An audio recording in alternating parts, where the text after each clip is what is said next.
Sobat Pendidikan, Assalamualaikum warahmatullahi wabarakatuh. Ketemu lagi dengan saya Prima di RTL, Ruang Tanpa Lobi.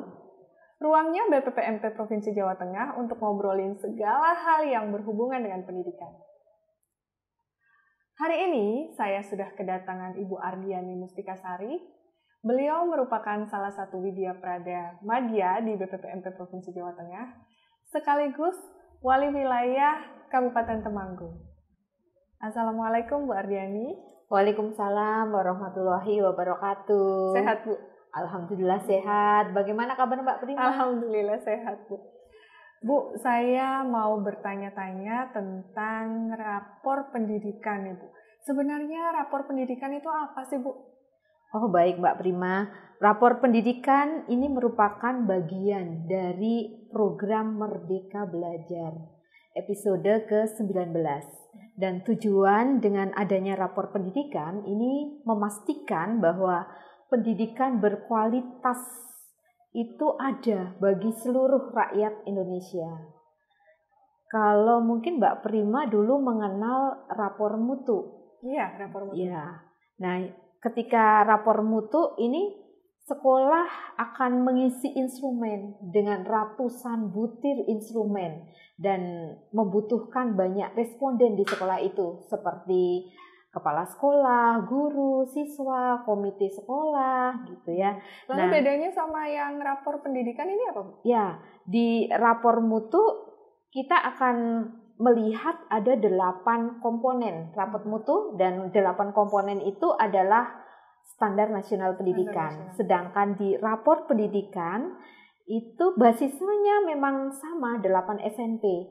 Namun komponen yang ada itu terkait dengan 5 dimensi. Jadi dari standar-standar yang ada sudah digabungkan sehingga ada 5 dimensi di dalam rapor pendidikan, yaitu dimensi A adalah mutu dan relevansi hasil belajar. Ini berasal dari standar kompetensi lulusan. Kemudian ada dimensi B tentang pemerataan pendidikan yang bermutu dan ini hanya muncul di rapornya daerah atau rapor pendidikan dinas pendidikan baik kabupaten kota atau provinsi. Kalau di sekolah tidak akan dijumpai dimensi B ini. Kemudian dimensi C itu terkait dengan kompetensi dan kinerja GTK. Dimensi D terkait dengan mutu dan relevansi pembelajaran. Nah, kalau dikaitkan dengan standar, ini merupakan turunan dari standar isi, standar proses, dan standar penilaian.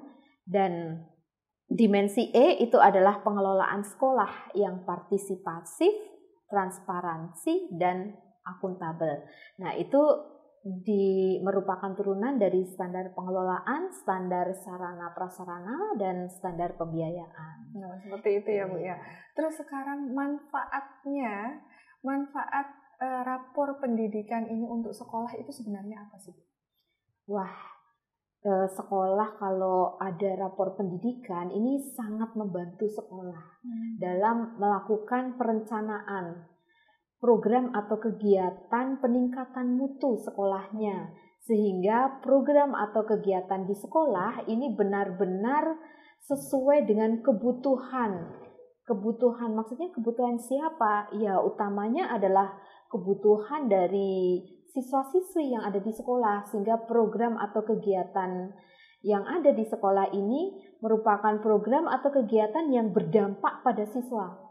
Yang tadi memang sesuai dengan kebutuhan, sesuai need, bukan want atau keinginan pihak sekolah ya. Nah, seperti itu ya Bu ya. Terus data dari rapor pendidikan ini sendiri sebenarnya itu didapatkan dari mana sih Bu?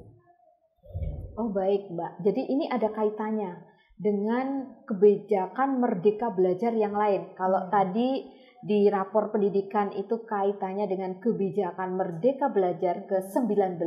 Nah, ini sumber data utama dari rapor pendidikan ini dari asesmen nasional, di mana ini menjadi kebijakan Merdeka Belajar yang pertama.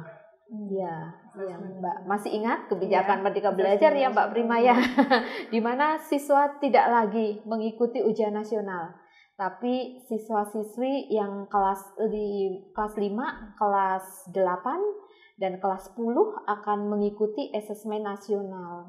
Yang terdekat ini SD ya Bu ya berarti? Iya. Sekitar akhir Oktober ya Bu ya? Ya, tepat sekali. Akhir Oktober. Ya, tepat sekali.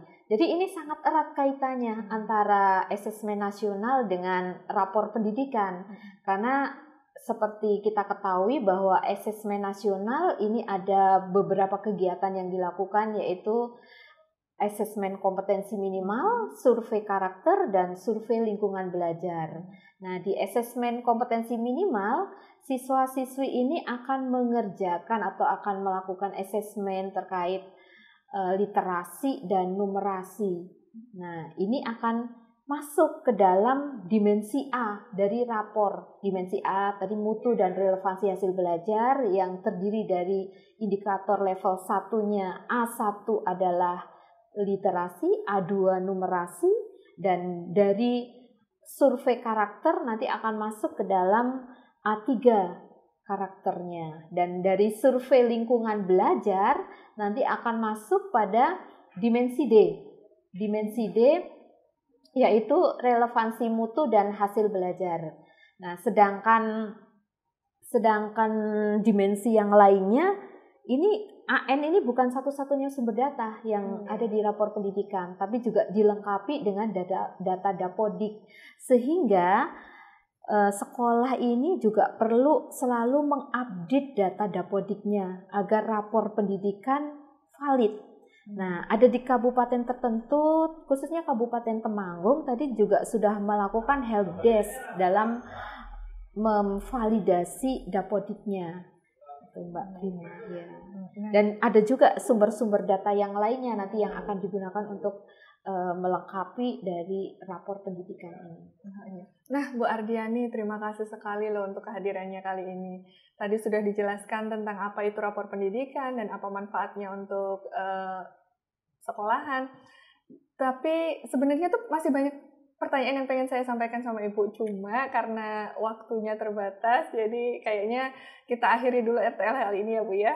Terima kasih. Terima kasih Mbak Prima. Nah, Sobat Pendidikan, apabila Sobat Pendidikan masih memiliki pertanyaan seputar rapor pendidikan, bisa ditanyakan di kolom komentar di bawah video ini atau langsung ke ULT kami. Sekian dulu RTL kali ini, sampai jumpa di RTL selanjutnya. Wassalamualaikum warahmatullahi wabarakatuh.